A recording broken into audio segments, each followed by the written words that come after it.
Students, कल मैंने आपको बताया था 10th क्लास, कल मैंने आपको 4 फंक्शनल ग्रुप बताए थे, aldehyde, ketone, carboxylic acid and alcohol. आज हम शुरू कर रहे हैं होमोलोगस सीरीज़। मैं आपको सारे फंक्शनल ग्रुप बताऊंगी, एक्सप्लेन करूंगी, लेकिन उससे पहले हम होमोलोगस सीरीज़ कर लेते हैं। That is very important in 10th class.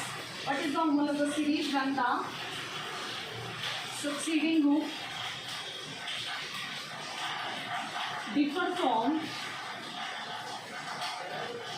preceding one by CH2 group or by 14 AMU। Clear? CH2 group का आपको पता है, CH2 ग्रुप और 14 AMU सेम। CH2 ग्रुप का मॉलिक्यूलर मास है 14 AMU। How? Atomic mass carbon का 12 plus 1 hydrogen multiplied by 2, क्योंकि 2 hydrogen present है। 2 plus 2 is equal 12 plus 2 is equal to 14 AMU। Now we will take example like CH3OH, CH3 CH2OH, CH3 CH2 CH2OH. Another example I am taking CH3 COOH, CH3 CH2 COH, CH3 CH2 CH2 COH। अब देखिए students, इन दोनों में अगर मैं comparison करूं, मैंने क्या लिखा है? When the succeeding group differ from preceding one। succeeding मतलब आगे चलने वाला, जब पीछे वाले से या तो CH2 ग्रुप अलग हो या 14 AMU अलग हो। क्लियर? तो आपका preceding one कौन सा है? CH3OH, और succeeding कौन सा है? CH3 CH2OH। अब इन दोनों में क्या डिफरेंस है? CH2 ग्रुप का डिफरेंस है। CH2 ग्रुप का मतलब 14 AMU का डिफरेंस है। अगर इन दोनों में कंपैरिजन करूँ तो इन दोनों में भी CH3 सेम है, OH सेम है, CH2 सेम है, लेकिन ये CH2 ग्रुप ज़्यादा है, मतलब 14 AMU मास ज़्यादा है। ठीक है? Similarly in this case CH3 COH is same, CH2 is differ in this both these. CH3 CH2 is same, COH is same, CH2 is more. Clear? अब इसमें फिजिकल और केमिकल प्रॉपर्टीज कैसे वेरी करेंगी? Physical properties का मतलब है कि हम किसी की फिजिक्स के बारे में बता सकें, किसी फिजिक के बारे में बता सकें। जैसे CH3OH है, उसका मतलब उसका जो मास है वो इतना सा है, जब CH3 CH2 आया वो इतना हो गया, और थर्ड केस में वो इतना हो गया। क्यों? क्योंकि number of carbon atoms are increasing, number of hydrogen atoms are increasing, means molecular mass is increasing, so physical properties will increasing. Physical properties increase कर रही है, एटॉमिक मास इंक्रीज कर रहा है, लेकिन केमिकल प्रॉपर्टीज सेम रहेंगी, क्योंकि functional group सब में क्या है? OH ग्रुप है, दैट इज द अल्कोहल। है तो सारी अल्कोहल, मिथेनॉल, इथेनॉल, प्रोपेनॉल, है तो सब अल्कोहल, लेकिन फिजिकल प्रॉपर्टी सबकी चेंज हो रही है क्योंकि एटॉमिक मास बढ़ रहा है। सिमिलरली इन दिस केस हमने कौन सा फंक्शनल ग्रुप लिया? एसिड। तो है तो सबके सब एसिड है, ये methanoic acid, propanoic acid, butanoic acid, लेकिन फिजिकल प्रॉपर्टी सबकी अलग है क्योंकि एटॉमिक मास इंक्रीज हो रहा है, और फंक्शनल ग्रुप सेम होने की वजह से केमिकल प्रॉपर्टीज सबकी सेम रहेंगी। क्लियर? अब हम नेक्स्ट टॉपिक लेते हैं, नॉमेनक्लेचर। आप इसमें कोई भी फंक्शनल ग्रुप लेके एग्जांपल ले सकते हो, जरूरी नहीं है आपने अल्कोहल का लेना है, एल्डिहाइड भी ले सकते हो, कीटोन भी ले सकते हो, एल्कीन भी ले सकते हो, एल्काइन भी ले सकते हो, कुछ भी ले सकते हो। अब हम करते हैं नॉमेनक्लेचर।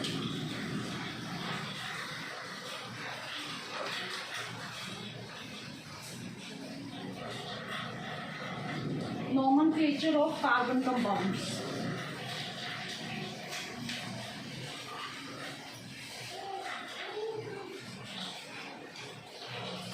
सबसे पहले मैं आपको फंक्शनल ग्रुप्स के बारे में थोड़ा सा बता देती हूँ। सबसे पहले हम लेते हैं एल्डिहाइड,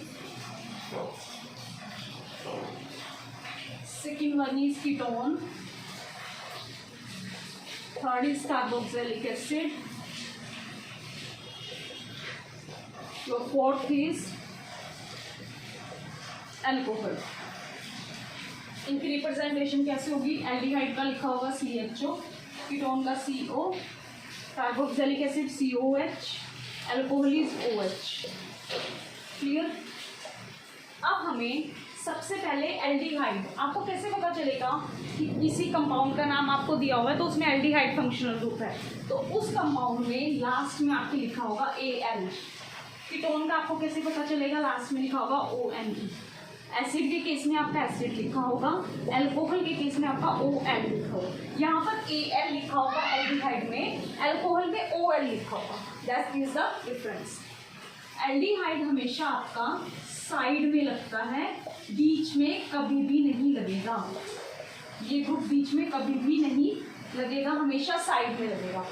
कीटोन ग्रुप आपका हमेशा मिड में लगेगा, मतलब बिटवीन लगेगा, बीच में लगेगा, लेकिन साइड में कभी भी नहीं लगेगा। एसिड भी आपका हमेशा साइड में लगेगा, बीच में नहीं लगेगा। और एल्कोहल आपका साइड और बीच दोनों में लग जाएगा। Clear students? एल्कोहल एक ऐसा ग्रुप है जो बीच में भी लग सकता है, साइड में भी लग सकता है कार्बन एटम्स की चेन के। कार्बोक्सिलिक एसिड, एल्डिहाइड हमेशा साइड में लगेंगे। कीटोन एक ऐसा ग्रुप है जो हमेशा बीच में लगेगा। कीटोन की इंडिकेशन आपको मिलेगी, कंपाउंड के लास्ट में ONE लिखा होगा, कार्बोक्सिलिक एसिड में एसिड लिखा होगा, एल्कोहल में OL लिखा होगा और एल्डिहाइड में AL लिखा होगा। Clear students? Now we will start from, first of all we will start from aldehyde. चलो पहले हम एल्डिहाइड से स्टार्ट करते हैं आपका, ठीक है। मैंने आपको बताया था, सबसे पहले मैंने आपको बताया था कि कार्बन 1 होती है तो हम मिथ लिखते हैं, कार्बन 2 होती हैं तो मिथ लिखते हैं, कार्बन 3 प्रेजेंट है we will write prop, carbon 4 present है we will write but, if 5 carbon are present then pent, 6 are present then hexa, 7 are present then hept. Clear? अब सबसे पहले एल्डिहाइड। एल्डिहाइड में मैंने आपको क्या बताया, AL लास्ट में होगा और AL लास्ट में होगा। जो इसका फंक्शनल ग्रुप है दैट इज CHO ग्रुप। सबसे पहला हम लेते हैं, स्टार्टिंग इसकी होती है HCHO।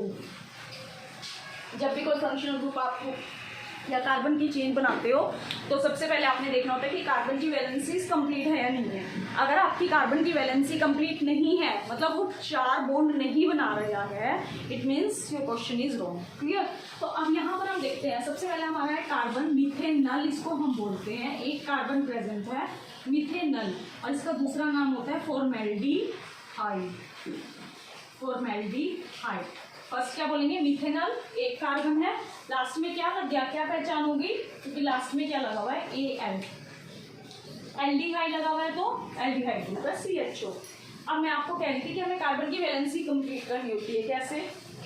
देखो हमारे पास फंक्शनल ग्रुप तो CHO है, क्लियर। एक कार्बन के साथ मैंने हाइड्रोजन लगा दी। मैंने स्टूडेंट्स आपको पहले बताया था कि ऑक्सीजन हमेशा डबल बॉन्ड बनाता है मैक्सिमम कंपाउंड्स में, तो यहाँ पर कार्बन और ऑक्सीजन डबल बॉन्ड बना रहे हैं। अब कार्बन की वैलेंसी आप सबको पता है 4 है, ठीक है। कार्बन के साथ ऑक्सीजन डबल बॉन्ड क्यों बना रहा है, क्योंकि ऑक्सीजन की वैलेंसी 2 है, मैंने यही कहा। अब ऑक्सीजन ये वैलेंसी सिर्फ कार्बन के साथ ही कंप्लीट कर रहा है, क्योंकि वो सिर्फ कार्बन के साथ ही बॉन्ड बना सकता है। लेकिन अगर मैं आपको कोई और एग्जाम्पल लेकर भी बताऊंगी कि कैसे वैलेंसी को कंप्लीट कर सकते हैं। यहाँ पर ऑक्सीजन अपनी 2 वैलेंसी कंप्लीट कर रहा है, क्योंकि सिर्फ कार्बन के साथ अपना बॉन्ड बना रहा है। अब कार्बन की वैलेंसी चेक कर लेते हैं। कार्बन की 1 वैलेंसी, 2 वैलेंसी, 3 वैलेंसी। एक बॉन्ड कार्बन की 1 वैलेंसी अभी फ्री है, तो कार्बन क्या करेगा, उसके साथ हाइड्रोजन को लगा लेगा और अपनी वैलेंसीज को कंप्लीट कर लेगा। तो कार्बन की कितनी वैलेंसी है, 1 2 3 4। ऑक्सीजन की वैलेंसी 2, हाइड्रोजन की 1 वैलेंसी, हाइड्रोजन की 1 वैलेंसी। अभी हम इसका दूसरा एग्जाम्पल ले लेते हैं, लाइक इथेनल। इत का मतलब कितने कार्बन है यहाँ पर, 2 कार्बन, तो CH3 CH2। अब इसकी स्ट्रक्चर देख लेते हैं। CH3 कहा मैंने, 1 हाइड्रोजन, 2 हाइड्रोजन, 3 हाइड्रोजन, फिर कार्बन, कार्बन के साथ 1 हाइड्रोजन और 1 ऑक्सीजन। क्लियर? अब इस कार्बन की वैलेंसी चेक करते हैं, 1 2 3 4 कंप्लीट। इस कार्बन की चेक कर लेते हैं, 1 2 3 एंड 4। अब आप कहोगे कि कार्बन की मैं इधर से भी वैलेंसी ले रही हूँ, इधर से भी, क्योंकि अभी हमने क्या कहा था कि कार्बन कौन सी बॉन्ड बनाता है, मैंने आपको लास्ट टाइम बताया था कोवेलेंट बॉन्ड बनाता है, और कोवेलेंट बॉन्ड हमेशा शेयरिंग ऑफ इलेक्ट्रॉन से बनता है।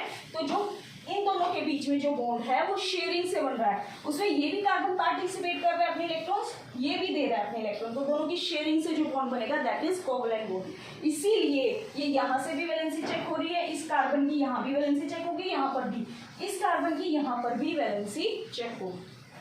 क्लियर? अब इसका दूसरा नाम है एसीटैल्डिहाइड, एसीटैल्डिहाइड। अभी मैं आपको और एग्जांपल लेकर बता देती हूँ। Like 3 carbon atom are present, it's very important topic. 3 कार्बन atoms are present, then it is known as propanol. Prop means 3 carbon atom and aldehyde group is present here. So how we will write it? CH3 CH2 CHO. Clear? अब मैं इसकी structure बना के दिखाती हूँ आपको। एक कार्बन के साथ कितनी हाइड्रोजन है? 3। बीच वाली कार्बन के साथ 2 हाइड्रोजन, लास्ट वाली कार्बन के साथ 1 हाइड्रोजन और 1 ऑक्सीजन। इस कार्बन की वैलेंसी चेक करें, 1 2 3 4, इस कार्बन की 1 2 3 4, इस कार्बन की 1 2 3 and 4. Clear?